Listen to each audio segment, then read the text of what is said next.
Welcome to an introduction to a new module on property development from Duncan Cartledge Online. The presentations in this module will be on property development and not property investment, and will explore the nuances of these terms shortly. In a nutshell, the module is concerned with evaluating the feasibility of proposed projects with an emphasis, but not exclusively, on housing, and very importantly, identifying and managing risk.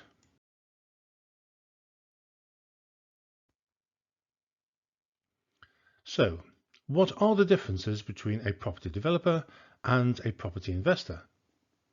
HMRC has very definite views on the matter, and it's important at the outset of any property development investment enterprise to agree your status with the HMRC, as there are significant differences in the tax position of the two entities. I remember when I first registered with HMRC, it was in the days of a real inspector of taxes and not algorithms. I was given an interrogation over the phone regarding the nature of my business.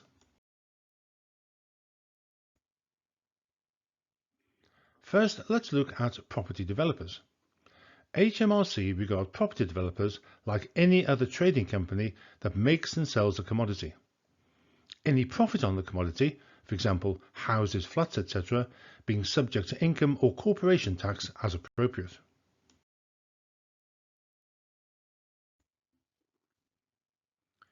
On the other hand, property investors take a longer-term view of property and will buy property to rent to receive an income. For a property investor, value is not based on the bricks and mortar, but the income that the property can produce. After stocks and shares, property is the most popular destination for investors. When an investment property is sold, the transaction may be liable to capital gains tax.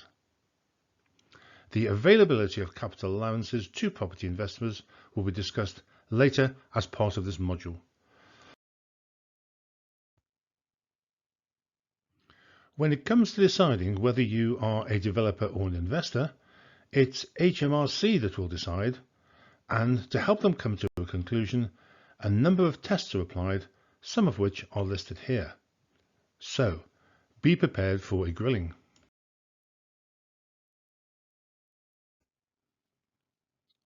As the graph illustrates, the good news is that historically, the long-term trend for house prices is upwards.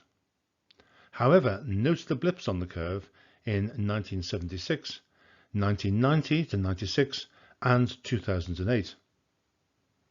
In this module, you will learn how to prepare a developer's budget, taking into account the potential impact of risk, and interpret the ups and downs of the markets. Details on how to access the module will be coming soon, so check back on Duncan Cartledge Online.